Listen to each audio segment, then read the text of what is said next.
বহু বছর আগে প্রাচীন গ্রিকরা তাদের দেবতাদের বিরুদ্ধে বিদ্রোহ করলে শুরু হয় এক বিধ্বংসী যুদ্ধ। এটা কোনো সাধারণ যুদ্ধ না, এটা এক অলৌকিক ক্ষমতার অধিকারী ও গ্রিকদের জীবন বদলে দেওয়ার গল্প, যেখানে প্রতিপক্ষ স্বয়ং অলিম্পাসের দেবতারা। ক্ল্যাশ অব দ্য টাইটান্স হলিউডের একটা ভিজুয়াল মাস্টারপিস, যেখানে প্রাচীন গ্রিক পৌরাণিক কাহিনী জীবন্ত করে ফুটিয়ে তোলা হয়েছে। ভয়ঙ্কর দানব, রহস্যময় দেবতা আর একজন মানুষের অদম্য সাহসের সংমিশ্রণে তৈরি হওয়া এক অসাধারণ গল্প। বন্ধুরা, আজকের ঘটনা সম্পূর্ণ কাল্পনিক গ্রিক পৌরাণিক কাহিনী। বাস্তবের সাথে এর বিন্দুমাত্র মিল নেই। শুধু গল্পটা উপভোগ করতে থাকেন, আশা করছি ভালো লাগবে। মূল গল্পে যাবার আগে চ্যানেলে নতুন হয়ে থাকলে সাবস্ক্রাইব করে আমাদের সাথেই থাকবেন। একটা সময় ছিল যখন পৃথিবীতে টাইটান রাজত্ব করত। টাইটান অত্যন্ত ক্ষমতাবান হলেও একটা সময় টাইটানের রাজত্ব শেষ হয় তারই সন্তান জিউস পোসাইডন এবং হেডিসের হাতে। জিউস তার ভাই হেডিসকে বলে, এমন একটা দানব তৈরি করো যেটা আমাদের বাবাকে হারাতে পারবে। তখন হেডিস নিজের শরীরের অংশ থেকে ক্র্যাকেন নামে এমন একটা ভয়ানক দানব তৈরি করে যাকে আটকানো অসম্ভব। টাইটানকে হারানোর পর জিউস হয় স্বর্গের দেবতা, পোসাইডন হয় সমুদ্রের দেবতা এবং জিউস চালাকি করে হেডিসকে অন্ধকারের দেবতা বানিয়ে পাতালের রাজত্ব করতে পাঠিয়ে দেয়। মূলত গ্রিক পৌরাণিক মতবাদ অনুসারে এই সমস্ত দেবতারা মানুষের প্রার্থনার মাধ্যমে অমরত্ব লাভ করে। কিন্তু সময়ের আবর্তে মানুষ ওই সমস্ত দেবতার বিরুদ্ধে কথা বলতে শুরু করে এবং বহু বছর কেটে যাওয়ার পর একটা সময় মানুষ দেবতাদের বিরুদ্ধে বিদ্রোহ করে। সেই সময় ওই অশান্ত বিশ্বে একটা শিশুর জন্ম হয়, যে এই সমস্ত কিছুর পরিবর্তন নিয়ে আসবে। এরপর মুভির প্রথম দৃশ্যে দেখানো হয় সমুদ্রের গভীর থেকে একটা কফিন ভেসে উঠেছে। সমুদ্রে মাছ ধরার সময় একটা জেলে সেই কফিন নৌকায় তুলে দেখে এর ভেতরে একটা মৃত মায়ের পাশে জীবিত একটা শিশু। জেলে ওই শিশুটিকে কোলে নেয়। দূর থেকে এই দৃশ্য দেখে একজন খুশি হয়ে শিশুটিকে পার্সিয়াস বলে ডেকে ওঠে। বন্ধুরা, এই মেয়েটা কোনো সাধারণ মেয়ে না, অলৌকিক ক্ষমতা সম্পন্ন এবং অভিশপ্ত। এই মেয়েটি শিশুটির সুরক্ষার দায়িত্বে আছে। এর রহস্য সম্পর্কে বিস্তারিত ভিডিওর আরও সামনে জানতে পারবে। এরপর কেটে গেছে বহু বছর।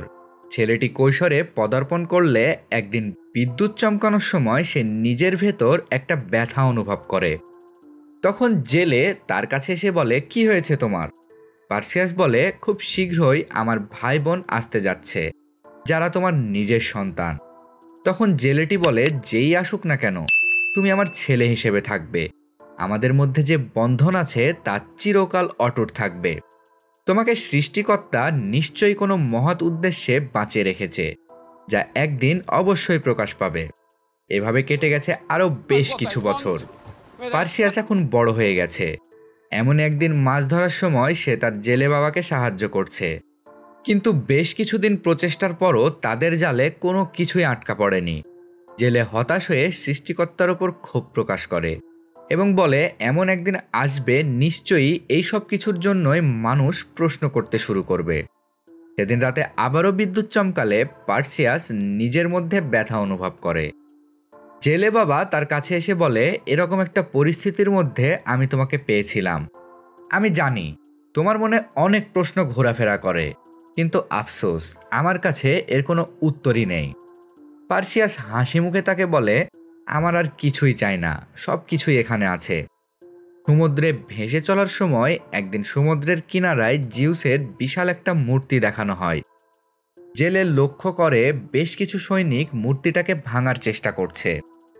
কিছুক্ষণের মধ্যে মূর্তিটা ভেঙে পড়তেই আরগাছের সৈনিকেরা উল্লাস করতে থাকে। তখন পাতাল থেকে অদ্ভুত প্রাণী এসে ওই সৈনিকগুলোকে মারতে শুরু করে। জেলে বলে, আরগাছের রাজা দেবতাদের বিরুদ্ধে যুদ্ধ ঘোষণা করেছে। সেখানে হেডিস এসে উপস্থিত হলে জেলের নৌকা দেখে রেগে সেটা ধ্বংস করে ফেলে। আচমকা নৌকা ধ্বংস হলে জেলের পরিবার সহ সমুদ্রের গভীরে তলিয়ে যেতে থাকে। পার্সিয়াস তাদের বাঁচানোর চেষ্টা করেও ব্যর্থ হয়। অন্যদিকে অলিম্পাসে দেবতাদের রাজমহলের তুমুল বাকবিতণ্ডা চলছে। দেবতাদের রাজা জিউস এই ঘটনায় ভীষণ রেগে আছে তখন সেখানে হেডিস এসে উপস্থিত হয়ে বলে, অনন্তকাল ধরে পাতাল থেকে আমি লক্ষ্য করছি তুমি মানুষদের খুব বেশি ভালোবাসা দিয়েছ, যার জন্য সময়ের আবর্তে তারা এখন শক্তিশালী হয়ে আমাদেরই বিরুদ্ধে দাঁড়িয়েছে। জিউস হেডিসের কাছে জানতে চায়, আমার ভাই তুমি কি করতে চাও? হেডিস জিউসের কাছে অনুমতি চায়, যেন মানুষদের শাস্তি দিয়ে আবারও তাদের আনুগত্য স্বীকার করতে বাধ্য করতে পারে। কিন্তু তখন জিউসের বড় ছেলে বাধা দিয়ে বলে, হেডিসের কথা শুনবেন না, তার স্থান এখানে না, পাতালে। কিন্তু জিউস মানুষদের উচিত শিক্ষা দেওয়ার জন্য হেডিসকে অনুমতি দিয়ে বলে, মানুষকে একে অপরের বিরুদ্ধে দাঁড়িয়ে দাও এবং আমাদের অনুশাসনে ফিরিয়ে নিয়ে আসো। ওদিকে সমুদ্রে ভাসতে থাকা পার্সিয়াসকে আরগাছের সৈনিকেরা উদ্ধার করে তাদের রাজ্যে নিয়ে যায়। সমুদ্র থেকে বেঁচে ফেরা সৈনিকেরা পার্সিয়াসকে নিয়ে রাজার সামনে উপস্থিত। পার্সিয়াস প্রাসাদের বাহিরে অসহায় মানুষদের আর্তনাদ এবং প্রাসাদের ভিতরে আনন্দ উল্লাস দেখে অবাক হয়। যেখানে একদিকে মানুষ অসহায়ভাবে জীবনযাপন করছে, অন্যদিকে এক শ্রেণীর মানুষ আনন্দ উল্লাসে মেতে আছে। সামান্য কিছু সৈনিকদের দেখে রাজা ক্যাসিয়াস তার সেনাপতির কাছে জানতে পারে, অনেক সৈনিক প্রাণ হারালেও আমরা জয়ী হয়েছি। তখন রাজা এই জয়টাকে ওই সমস্ত প্রাণ হারানোর সৈনিকদের উৎসর্গ করে উদযাপন করতে বলে। রাজকুমারী অ্যান্ড্রোমেনাকে খালি হাতে দাঁড়িয়ে থাকতে দেখে রানী ক্যাসিওপিয়া তাকে এই জয়টাকে উদযাপন করতে বলে।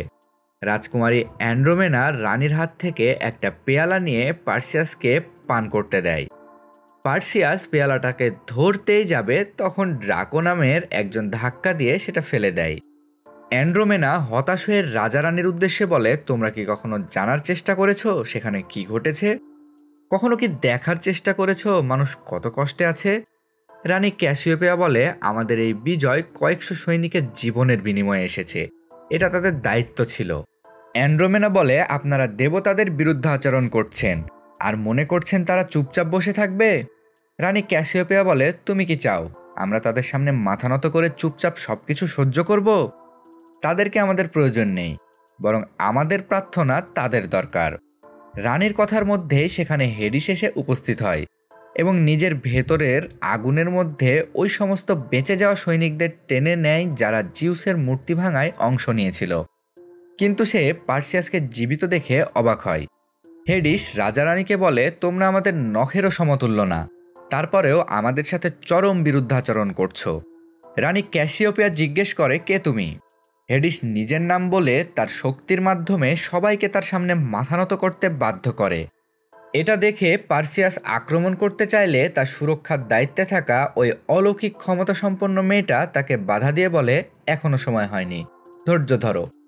হেডিস রানী ক্যাসিওপিয়াকে বলে, মৃত্যুর চাইতে সুন্দর আর কি হতে পারে? এই বলে রানীর শরীর থেকে সমস্ত শক্তি নিজের মধ্যে টেনে নেয়। মুহূর্তে রানী বৃদ্ধে পরিণত হয়ে মারা যায়। এরপর হেডিস সবার উদ্দেশ্যে বলে, আগামী 10 দিন পর সূর্যগ্রহণের সময় আমি ক্র্যাকেনকে মুক্ত করে দেব। সে এসে আরগাস ধ্বংস করে দেবে, তার সাথে তোমরাও ধ্বংস হয়ে যাবে। এর থেকে বাঁচতে হলে দেবতাদের সাথে তুলনা করার রাজকুমারী অ্যান্ড্রোমেনার রক্ত দিয়ে ক্র্যাকেনকে থামাতে হবে। যেতে যেতে হেডিস পার্সিয়াসকে বলে, এটা তোমার আসল বাবা জিউসের হুকুম।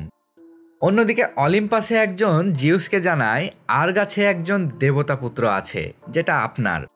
জিউস বলে, সে কি আমাকে স্মরণ করে, আমাকে ভালোবাসে, নাকি সেও বাকি সবার মতো আমার বিরুদ্ধাচরণ করে?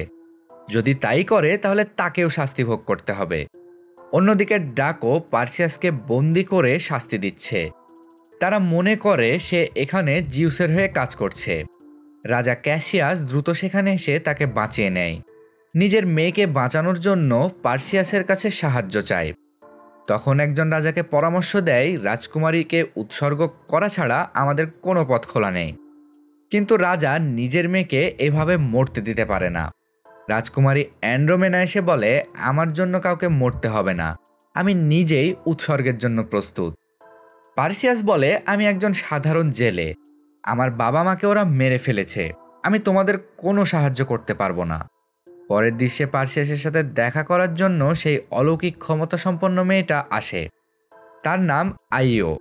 সে জানায়, শুরু থেকে আমি তোমার ওপর নজর রাখছি এবং তোমাকে ওই জেলের কাছে পৌঁছে দিয়েছিলাম। পার্সিয়াস জানতে চায় সে কে। আইও বলে, পৃথিবীতে মানুষ ছাড়াও আরও অনেক কিছুর অস্তিত্ব আছে। আমি সেই যাকে অনন্তকালের অভিশাপ দেওয়া হয়েছে। আমি ঠিক তোমার মতোই বছরের পর বছর ধরে আপনজনদের মরতে দেখেছি। পার্সিয়াস তার কাছে জানতে চায় সে কি সত্যি জিউসের সন্তান। আইও বলে হ্যাঁ, তুমি তারই সন্তান। বহু বছর ধরে ওরা মানুষদের খেলনার মতো ব্যবহার করছে। একসময় রাজা আরসিয়াস অলিম্পাসের বিরুদ্ধে যুদ্ধ ঘোষণা করে। অলিম্পাসের বাকি সদস্যরা মানুষদের ধ্বংস করে দিতে চাইলেও জিউস মানুষদের ভালোবাসত। তাই সে আরসিয়াসকে একটা শিক্ষা দেওয়ার জন্য আরসিয়াসের রূপ ধারণ করে রানীর সাথে সম্পর্ক করে। এই দৃশ্য দেখে রাজা প্রচণ্ড ক্ষেপে যায়। তার রানী ও জিউসের সদ্য জন্ম নেওয়া বাচ্চাকে হত্যার নির্দেশ দেয়। রাজা আরিসিয়াস রানীকে বাচ্চাসহ একটা কফিনে বন্দি করে সমুদ্রে ফেলার সময় জিউস তার শক্তির সাহায্যে রাজাকে অভিশপ্ত করে দেয়। আইও বলে সেদিন তোমার মা মারা গেলেও তুমি বেঁচে ছিলে, আর তখন থেকে আমি তোমার ওপর নজর রেখে যাচ্ছি, এ আশায় যে তুমি একদিন সমস্ত জুলুমের প্রতিবাদ করবে এবং ক্র্যাকেনকে ধ্বংস করে দেবে। তোমার জন্মই হয়েছে ক্র্যাকেনকে মারার জন্য। পার্সিয়াস বলে আমি জানি না আমার জন্ম কী জন্য হয়েছে, তবে আমি হেরিসকে মেরে আমার বাবা মার মৃত্যুর প্রতিশোধ নেব। আইও বলে এটা তখনই সম্ভব হবে যখন তুমি ক্র্যাকেনকে ধ্বংস করে ফেলবে। পার্সিয়াস রাজি হলে আইও তাকে ছেড়ে দেওয়ার ব্যবস্থা করে এবং ড্রাকোকে বলে ক্র্যাকেনকে কিভাবে মারতে হবে সেটা শুধুমাত্র স্টেজিনরা জানে। ড্রাকো বলে কিন্তু ওই ডাইনির কাছে কোনো সেনাবাহিনী পৌঁছাতে পারবে না। আইও বলে জিউসের পুত্র অবশ্যই পারবে, কিন্তু ড্রাকো তার কথা বিশ্বাস করে না। পরের দৃশ্যে দেখা যায় পার্সিয়াস ও অন্যান্যরা ওই ডাইনির কাছ থেকে ক্র্যাকেনকে মারার রহস্য জানার জন্য যাত্রার প্রস্তুতি নিচ্ছে। ড্রাকো পার্সিয়াসকে বলে ক্র্যাকেনকে সমস্ত দেবতারা ভয় পায়, তুমি তাকে মারার অভিযানে যাচ্ছ। পার্সিয়াস বলে ভয় পেলে আমার সাথে আসার প্রয়োজন নেই, আমি একাই যাব। কিন্তু রাজার নির্দেশ, তাদের যেতেই হবে।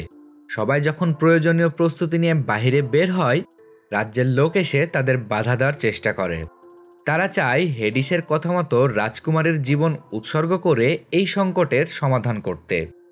তখন তাদের সাথে দুইজন শিকারী ভাই এই যাত্রায় যাওয়ার জন্য এসে যুক্ত হয়। যাত্রা অনেক দুর্গম, পাহাড় পর্বত মরুভূমি পার হয়ে সবাই সামনের দিকে এগিয়ে চলে। অন্যদিকে হেডিস সেই অভিশপ্ত রাজা আরিসিয়াসের কাছে এসে বলে তোমার স্ত্রীর গর্ভে জিউসের যে সন্তান জন্মগ্রহণ করেছিল সে এখনো জীবিত আছে, তার নাম পার্সিয়াস। সে আমাকে মারার জন্য একটা অভিযানে নেমেছে। আরিসিয়াস বলে আমাকে কি করতে হবে? হেডিস বলে তুমি আমার হয়ে কাজ করো, যেন জিউস বুঝতে না পারে আমার শক্তি তার থেকেও বেড়ে গেছে। আমি তোমাকে অনেক ক্ষমতাবান করে দেব। হেডিস আরিসিয়াসকে কিছুটা শক্তি দিয়ে বলে তুমি আমার জন্য পার্সিয়াসকে মেরে ফেলো, আমি তোমার জন্য জিউসকে মেরে ফেলবো। অন্যদিকে একটা জঙ্গলের মধ্যে দিয়ে যাওয়ার সময় পার্সিয়াস লক্ষ্য করে দূর থেকে আইও তাদের অনুসরণ করছে। ড্রাকো পার্সিয়াসকে অস্ত্র প্রশিক্ষণের জন্য ডাকলে জানতে পারে পার্সিয়াস আগে কোনো দিন অস্ত্র হাতে নেয়নি, তবুও অল্প কিছুক্ষণের মধ্যে সে ড্রাকোকে হারিয়ে দেয়। তখন সে পার্সিয়াসকে বলে তোমার মধ্যে অলৌকিক ক্ষমতা আছে, সঠিক সময়ে এটা ব্যবহার করবে। সেদিন ভোরবেলা সবাই ঘুমিয়েছিল। তখন পার্সিয়াস দূরে একটা উজ্জ্বল বস্তু লক্ষ্য করে তার কাছে গিয়ে সেটা হাতে নিলে একটা তরোয়ালে রূপান্তরিত হয়। ড্রাকো ঘুম থেকে জেগে এই দৃশ্য দেখে বলে এটা তোমার বাবা পাঠিয়েছে, উপহার কবুল করো। কিন্তু পার্সিয়াস সেটা নিজের কাছে না রেখে ড্রাকোকে দিয়ে দেয়। মজার ব্যাপার হলো ড্রাকোর হাতে যেতেই সেটা আবার একটা লোহার দণ্ডে পরিণত হয়। পার্সিয়াস লক্ষ্য করে কিছু পঙ্খিরাজ ঘোড়া চড়ে বেড়াচ্ছে। হঠাৎ তারা ভয় পেয়ে উড়ে চলে যায়। তখন সেখানে একটা পঙ্খিরাজ ঘোড়া চলে আসে। আইও সেখানে এসে পার্সিয়াসকে জানায় এর নাম পেগাসাস। আজ পর্যন্ত পৃথিবীর কেউ এটা স্পর্শ করতে পারেনি। পার্সিয়াস কাছে গিয়ে পেগাসাসের গায়ে হাত বুলায়। ঠিক সেই সময় একটা চিৎকারের আওয়াজ শুনলে পেগাসাস উড়ে চলে যায়। আসলে আরিসিয়াস এসে এই অভিযানের যোদ্ধাদের একে একে মারতে শুরু করেছে। পার্সিয়াস এগিয়ে এসে তাকে প্রতিহত করার চেষ্টা করে। মারামারির এক পর্যায়ে আরিসিয়াস পার্সিয়াসের হাতে কামড় দিয়ে রক্ত বের করে দেয়। হেডিসের ক্ষমতার সাহায্যে আরিসিয়াস অপ্রতিরোধ্য হয়ে উঠেছে। সে একে একে সৈনিকদের মারতে থাকে। একসময় ড্রাকো আরিসিয়াসের এক হাত কেটে ফেলে। অন্যান্য সবাই চলে আসলে আরিসিয়াস পালিয়ে যায়, কিন্তু পার্সিয়াস তার পিছু ছাড়ে না। আরিসিয়াস যাওয়ার সময় যেখানে তার কালো রক্ত পড়ে সেখান থেকে কিছু বিশাল বিচ্ছু বের হয়ে আক্রমণ শুরু করে। ভয়ঙ্কর এই প্রাণীগুলোর সাথে বেশ কিছুক্ষণ লড়াইয়ের পর সৈনিকেরা অনেক কষ্টে একে একে কয়েকটাকে মেরে ফেলে। পারিসিয়াস প্রাণীগুলোর সাথে লড়াই করার সময় মরতে মরতে বেঁচে যায়, কিন্তু তখন আরও কয়েকটা বিচ্ছু এসে চারিদিক থেকে তাদের ঘিরে ধরে। প্রাণীগুলো তাদের উপর আক্রমণ করতেই যাবে, এমন সময় একটা ডিজিন এসে তার জাদুর সাহায্যে বিচ্ছুগুলোকে নিয়ন্ত্রণ করে। একজন বলে এরা ডিজিন, এই মরুভূমি তাদের এলাকা, তারা জাদু শক্তির অধিকারী এবং যুদ্ধ কৌশল খুব ভালো জানে। তারা শত্রু না বন্ধু এই বলে পার্সিয়াস তাদের দিকে এগিয়ে যেতেই আরিসিয়াসের কামড় দেওয়া জায়গায় তীব্র ব্যথা অনুভব করে। ড্রাকো পার্সিয়াসকে বলে তোমার বাবার কাছে সাহায্য প্রার্থনা করো, কিন্তু পার্সিয়াস কিছুতে প্রার্থনা করবে না। অন্যদিকে রাজকুমারী অ্যান্ড্রোমেনা তার রাজ্যের গরিব দুঃখীদের খোঁজ নিচ্ছিল। তখন সে লক্ষ্য করে কিছু লোক হেডিসের কথা মতো তাকে ক্র্যাকেনের কাছে উৎসর্গ করার প্রস্তুতি নিচ্ছে। তাদের মধ্যে একজন সবার উদ্দেশ্যে বলে আমাদের অবশ্যই হেডিসের কথা মতো কাজ করতে হবে, তার কাছে প্রার্থনা করতে হবে, তবে আমরা এই ধ্বংসের হাত থেকে রক্ষা পাব। মরুভূমিতে পার্সিয়াস অসুস্থ হয়ে পড়ায় বাধ্য হয়ে সবাইকে এক জায়গায় তাঁবু খাটাতে হয়। পার্সিয়াস তীব্র ব্যথায় কাতরাচ্ছে, কোনো কিছুতেই কোনো ফল আসছে না। তার এই কষ্ট দেখে ডিজিন সর্দার এসে তার জাদুর সাহায্যে পার্সিয়াসকে সুস্থ করে তোলে, কিন্তু সবাই মনে করে সে হয়তো পার্সিয়াসকে মেরে ফেলার চেষ্টা করছে।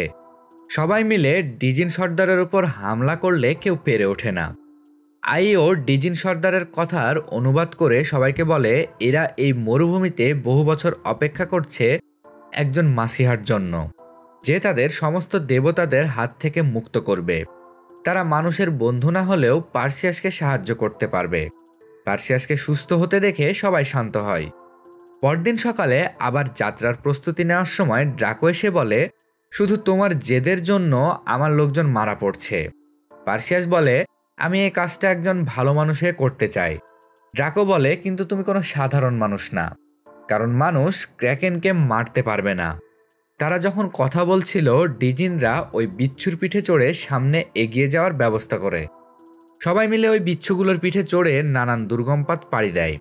অনেক চড়াই উতরাই পার করে অবশেষে ওই ডাইনিদের এলাকায় এসে পৌঁছায়। আইও পার্সিয়াসকে বলে তুমি স্টেজিনদের কাছে সেই প্রশ্নই করবে যেটার জন্য এখানে এসেছো, অন্য কিছু জানতে চাইবে না। পার্সিয়াস তার কথায় সম্মতি জানিয়ে সামনে এগিয়ে যায়। এই ডাইনিগুলো গ্রিক রূপকথার 3 বোন, যাদের 3 জনের একটাই চোখ এবং তারা ভবিষ্যৎ দেখতে পায়। স্টেজিনরা পার্সিয়াসকে দেখে নিজেরা বলাবলি করে জিউসের ছেলে এসেছে ক্র্যাকেনকে মারার উপায় জানতে, কিন্তু তারা খুব সহজেই উপায় বলে দিতে চায় না, এর বদলে মানুষের রক্ত চায়। একজনের উপর আক্রমণ করলে হাতাহাতির এক সময় পার্সিয়াস তাদের চোখ কেড়ে নিয়ে ফেলে দেওয়ার হুমকি দিলে ক্র্যাকেনকে মারার উপায় বলতে বাধ্য হয়। ক্র্যাকেনকে মারতে হলে প্রয়োজন হবে গ্রিক দেবী মেডুসার, যার চোখের দিকে তাকালে সবকিছুই পাথরে পরিণত হয়। এরপর পার্সিয়াস তাদের চোখ ফিরিয়ে দিয়ে চলে যেতে চাইলে ডাইনিরা বলে কিন্তু তুমি সেখানে গেলে মারা পড়বে, এটাই তোমার নিয়তি। গুহা থেকে বের হয়ে ডিজিন সর্দার বাকি সদস্যদের ওই বিচ্ছুগুলি সহ বিদায় করে দেয়, কারণ সামনের পথ আরও ভয়ঙ্কর, যেখানে সবাই মারা যেতে পারে। গুহা থেকে বের হয়ে পার্সিয়াস লক্ষ্য করে পেছন থেকে একটা বৃদ্ধ তাকে অনুসরণ করছে। পার্সিয়াস তার সামনে তলোয়ার ঠেকিয়ে বলে কে তুমি? গ্রিক দেবতাদের রাজা জিউস পার্সিয়াসকে বলে তুমি আমাকে বাবা বলে ডাকতে পারো। পার্সিয়াস বলে আমার বাবা মা মারা গেছে এবং তাদেরকে আপনার ভাই মেরে ফেলেছে। জিউস বলে দুর্ভাগ্যবশত মানুষের বিরুদ্ধচারণের শাস্তি তাদের পেতেই হবে, এবং পার্সিয়াসকে সাবধান করে দিয়ে বলে ওই ডাইনিদের ভবিষ্যৎবাণী তো শুনেছ, তুমি ক্র্যাকেনকে মারতে পারবে না, নিজেই ধ্বংস হয়ে যাবে, এরপর আর গাছও ধ্বংস হয়ে যাবে। পার্সিয়াস বলে এত আত্মবিশ্বাস থাকলে এখানে কেন এসেছো? জিউস বলে তুমি আমার রক্ত, আমি তোমাকে বাঁচাতে এসেছি। সময় এসেছে, তুমি এখন অলিম্পাসে গিয়ে সুখে শান্তিতে থাকতে পারবে। পার্সিয়াস নিজের সিদ্ধান্তে অটল থাকে। বাধ্য হয়ে চলে যাওয়ার সময় জিউস তাকে একটা সোনার কয়েন দেয়, কারণ সামনে এটাই তার প্রয়োজন পড়বে। এরপর শিকারী দুই ভাই পার্সিয়াসকে তাদের ঢাল দিয়ে বলে, আমরা পৃথিবীর যে কোনো প্রান্তে লড়াই করতে পারি, কিন্তু পাতালের অন্ধকার জগতে আমরা লড়াই করতে পারবো না। এই বলে তারা দুজন চলে যায়। পার্সিয়াস বাকি সবাইকে নিয়ে মেডুসাকে মারার জন্য পাতালের কালো দুনিয়ার উদ্দেশ্যে রওনা দেয়। সবাই আবারও বেশ কিছু পথ পাড়ি দিয়ে একটা মৃত্যুর নদীর কিনারায় এসে উপস্থিত হয়। তখন পার্সিয়াসের কাছে থাকা সোনার মুদ্রাটা নিয়ে ডিজিন নদীতে ছুঁড়ে মারে। একটু পরেই মৃতদের নিয়ে যাওয়ার সেই নৌকা সেখানে এসে উপস্থিত হয়। সবাই মৃতদের নিয়ে যাওয়া সে নৌকায় উঠে পড়লে যাওয়ার সময় আইও সবাইকে মেডুসার গল্প শোনায়। মেডুসা একসময় দেখতে খুবই সুন্দরী ছিল। তাকে দেখে পোসাইডন প্রেমে পড়ে যায়। সে তাকে হাসিল করার জন্য গেলে মেডুসা নিজেকে বাঁচানোর জন্য দেবী এথেনার প্রাসাদে পালিয়ে আশ্রয় নিয়েছিল, কিন্তু এথেনা তাকে বাঁচায়নি। একসময় পোসাইডন তার সম্ভ্রম নষ্ট করলে এথেনা মেডুসাকে বাঁচানোর বদলে অভিশাপ দেয়, কেউ যদি তার কাছে গিয়ে চোখে চোখ মেলায় সঙ্গে সঙ্গে সে পাথর হয়ে যাবে। এরপর আইও বলে, কোনো মেয়ে মেডুসার কাছে যেতে পারবেন না, তাই আমিও তোমাদের সাথে তার মুখোমুখি হতে পারবো না। ভয়ের বিষয় হলো আজ পর্যন্ত কেউই তার প্রাসাদে গিয়ে ফিরে আসেনি। নৌকার মধ্যে আইও পার্সিয়াসকে মেডুসাকে মারার কিছু প্রশিক্ষণ দেয়।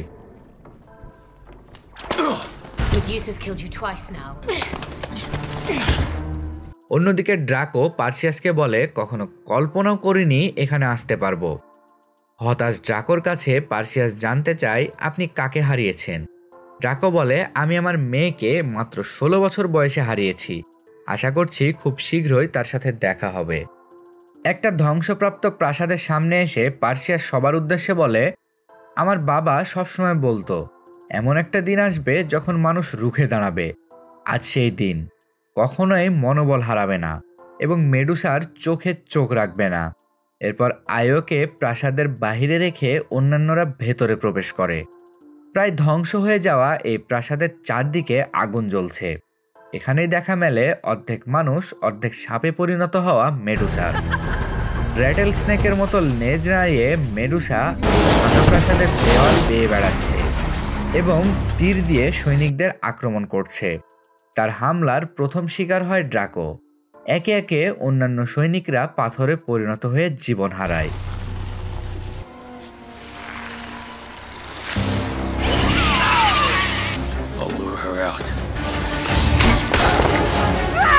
অনেক কষ্টে ডিজিনের আত্মত্যাগের মাধ্যমে মেডুসা দুর্বল হয়ে পড়লে ড্রাকো ওপর থেকে একটা পাথর মেডুসার ওপর ফেলে তাকে এক জায়গায় আটকে দেয়।